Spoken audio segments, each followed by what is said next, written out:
Manchester United extend their unbeaten run under Michael Carrick with a 1-0 win at Everton. Substitute Benjamin Sesco scored the only goal in the second half, lifting them in to the Premier League's top four. Here's what he's told us about a positive few weeks at Old Trafford.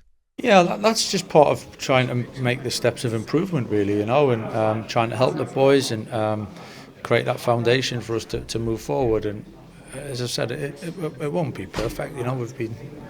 We've I don't know what is it, I don't even lost track of time now. Is it 6, 7, 8 weeks, whatever it is now by now? But so there's always going to be things for us to improve on. But to have the run of games and the results that we've had, obviously there's a lot that the boys are doing really well. And what encourages me is that we've still got big kind of big layers and a lot of layers of improvement to make. So it puts us in a good spot. Michael Carrick there, the Manchester United head coach until the end of the season at least. Just talking about the positive vibes that have been happening at the club. And the question that everybody's asking is that if he gets them into the Champions League, should he be given the job? We spoke earlier and you said that there isn't like a standout manager at the moment. So if I asked you, who do you want at the moment, I don't think you can answer that question, can you? It's really difficult. It's quite difficult, yeah, because my gut feeling before Michael Carrick took over a game was go and get me Enrique, go and get me Tuchel, and get me Nagelsmann, get me one of the elites. But the truth of the matter is that there's no guarantee to anything. You look at the landscape of managers right now, you look at the turnover of managers right now, you look at the managers that are doing well, a lot of them are quite young. There's no guarantees in football. Man United, we're coming from a position where we've tried everything. We've tried experienced managers, we've tried club men, we've tried the young, attractive managers coming up that are doing some good stuff in Europe, at Ajax and Sporting respectively. We've tried it, So I think everything is fair game. I don't think that because we had Ollie, who's an ex-player and a legend of the club, and it went wrong in the end, that means that's exactly why you shouldn't give Carrick the job, which is what I did think at the beginning. The scars and the PTSD of how bad it went with Ollie at the wheel and this, that and the other, I was like, absolutely not. But that is what I've learned, is that is being disingenuous to Michael Carrick. I think you have to look at the work that he's putting in by the end of the season or towards the end of the season, because I actually think this needs to be sorted before the end of the season. You actually? Yeah, I do. I would say the opposite. No, I don't think you see where you are. No, I don't think you get to. I think by like April, you should be able to see where we are. And there's enough games being played. We need to know who the manager is by the end of the season. They don't need to announce it, but I think they need to know who it is. I don't think we should get to May, then start the process of who's the manager going to be. I think that's too unstable. I think it's too unsettling. And I think with the World Cup going to kick in really quickly as well, we need to be planning. We need to be ready. And there's enough work there to be done in terms of a gap between when Ruben Amorim went, enough of an audition for Michael Carrick to have, and enough time to do due diligence on whoever they would like to be the manager. But when I look at the likes of De Zerbi, Glasner, no, definitely not Pochettino. I think they're just trying to wait for him to obviously finish at USA to go there, but I wouldn't want him anyway. I don't really know who's attainable. And like the dream of Luis Enrique, because he's a fantastic manager, does he fit within what Man United are doing? We spoke about Unai Emery. Don't think it's the right fit. Michael Carrick might be the right fit, and that might be the right way to go for the next couple of years.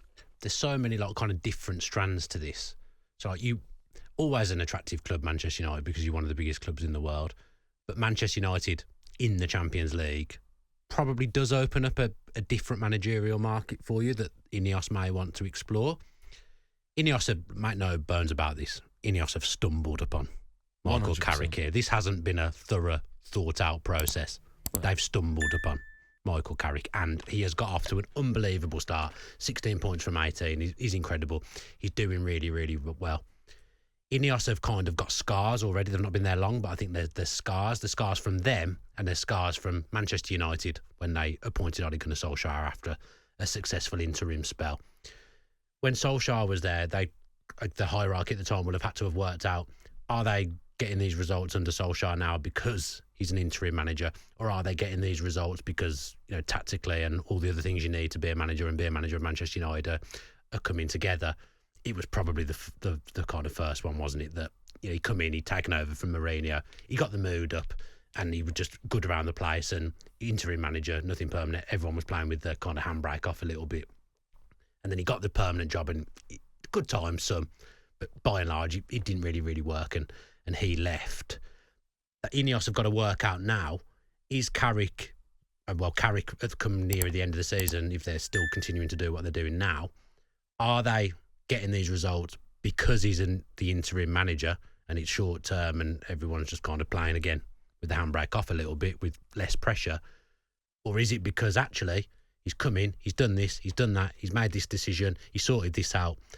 They've got to kind of weigh up which one it is, haven't they? And how much of the coaching staff is having an input. You talk about having an input. You look at somebody like Benjamin Sesco, who is still yet to start a game under Michael Carrick. That's the big talking point. Should he be starting? Should he not be starting?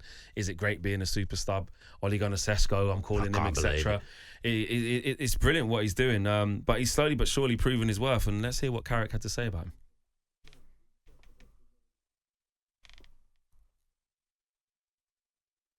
At the moment, we love him to bits. I think he's the way he works every day, his attitude to it. He wants to improve, wants to learn.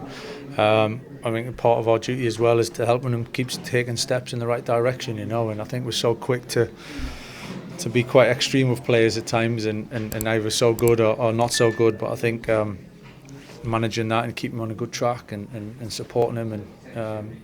He'd be a big player, he'd be an important player here for a long time. I'm sure that he's got the attributes to do that, and he's a big part of that forward line. So he's certainly not here just to be a substitute. But recently, he's made a huge impact for that, and credit to him because we've obviously needed him. Michael Carrick there talking a lot of positives about Benjamin Sesco, sort of reaffirming that he's not just here to be a substitute. He's going to have a long career here, big future here. He's got the ingredients, but fair play to him as well, because we've actually needed something from the bench. I'm a bit torn between this one, and this, it's good that I'm talking to you because you had this with sort of Duran at the time and Watkins, right? And for me, I feel like if you're winning football matches and you've got the record that Michael Carrick's got, essentially it's fair game to the coach. He knows the players the best. We get emotionally invested into the individuals. We love the stories, the social media posts, etc., etc. He's earned a start. Let's see him from the start. Unleash him. Come on, let's go. But if we don't start him against Palace and we win again and he comes off the bench and has another good performance, even if he doesn't score, it's just fair game. Just keep winning. Like, nothing should be above what I think the mission for the club is. However, I do look at it and I think, how long can you keep him on the bench when he's chomping at the bit, delivering? I was counting up some of the points that he's directly just laid down on the table for Man United. He got us a point at Burnley. He got us 3 points against Fulham. He got us 1 point against West Ham, and he's got us 3 points last night against Everton. So he's clocking up actual match-winning actions, match-saving actions. And at some point, when does it cross over to you're going to hurt the confidence of the player because he's going to think like there's nothing I can do to get a start versus this is what's best for the team? I look at our bench and it's only really Sesco and Xerxes that are attacking options. We're thin. So he's probably looking at it like, if I have Ahmad on the bench or Cunha, who's more likely to come on and get a goal? I think that's Benjamin Sesco right now, so let me stay with that. How do you see it? I always think and I would have said this last season when Duran was coming off the bench and scoring everywhere for Villa, if you've got something that's working, don't change it. And obviously Duran did end up starting a few games, but he was never going to be a long-term answer for Villa because he was an absolute lunatic. Looks like a great decision now. Yeah, it really does. Off Zenit the other day, wasn't he? So. Yeah, so 70 million I think we got for him in the end. Sesco's obviously going to be Manchester United's long-term striker.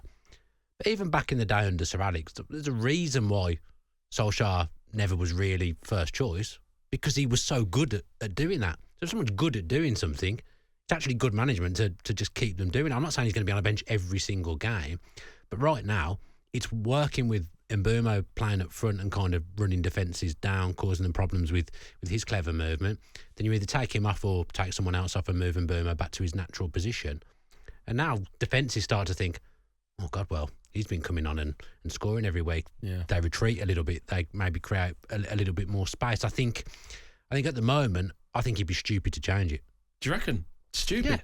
Yeah. Gary Neville was saying on his podcast that he has to start him against Palace because it's actually going to kill the boys' confidence. Like, there's only so much you can do. And it's interesting to hear the two sides of this, because the pushback can be that, well, we've had a look in the last couple of games against certain opposition. Against West Ham when Sesco wasn't on the pitch, we actually have lacked that attacking fluidity. We've lacked that focal point. We've lacked somebody who can get on the end of things. For 95 minutes, or 95% of the game, should I say, against Everton, it was the same. When Ahmad came off the pitch on about the 56th minute, he could have taken any one of them 4 attackers. Bruno had his worst game this season, and Bruno wasn't playing very well. If it was Cunha, there wouldn't have been no arguments. It just happened to be Ahmad. So people are saying that on one side, yes, it's good that he's come off the bench and scoring, but it's also showing the thing that he's actually missing from the start. Yeah, and that's you might get undone the longer you don't start him. And you could argue for Crystal Palace, despite everything I've just said. You could argue for Palace against the back three. It's better to have that kind of more physical striker, someone who's going to occupy the back line more so. That's the art of managing. That's the art of managing to go, this is the game for you. Ultimately, you watch more Manchester United than I do. Yeah. And I'm finding it hard to call. I wanted to get the start just because I think he's earned it. I think the last 2 games, attacking-wise, we've been way off it, and he saved us. Give the kid a start. Let us see. Old Trafford be rocking. Loads of confidence around the place. He's beaming with confidence. And, of course, if it doesn't go quite well, he can come off. Do you know what I mean? And you go back to what it was. I thought it was massively encouraging for you last night that goal, like the 3 new attackers, well, they're not new anymore, but the 3 summer signings linking up and scoring a goal Plus like that. Plus the 4th, mate, when life gives you lemons. Yeah, because I'm telling you, this guy is brilliant. The PTSD. Do you think he's actually brilliant, or do you think he's just a steady, good goalkeeper, which is what you need? A 7 out of 10 at everything. It's a bit of both. I think he is actually really good, but because the bar was so low from Onana, the default statement is you're obviously going to be better than that, mate. But actually, that's doing Lamans a disservice because he was under a lot of pressure last night. A lot of good Premier League keepers would have at least conceded, or got folded in the goal. But he stood up, was counted for, big saves. And Edwin van der Sar was there Monday Night Football, and he said, he reminds me of me. And that's all I need to hear. That's a great compliment. That's all I need to hear. So there you go. On that note, you are listening to talkSPORT 2 Social with William Hill, 18+, gambleaware.org. Next up, we're going to talk Spurs. How doomed could they be if they drop into the Championship? The Social on talkSPORT 2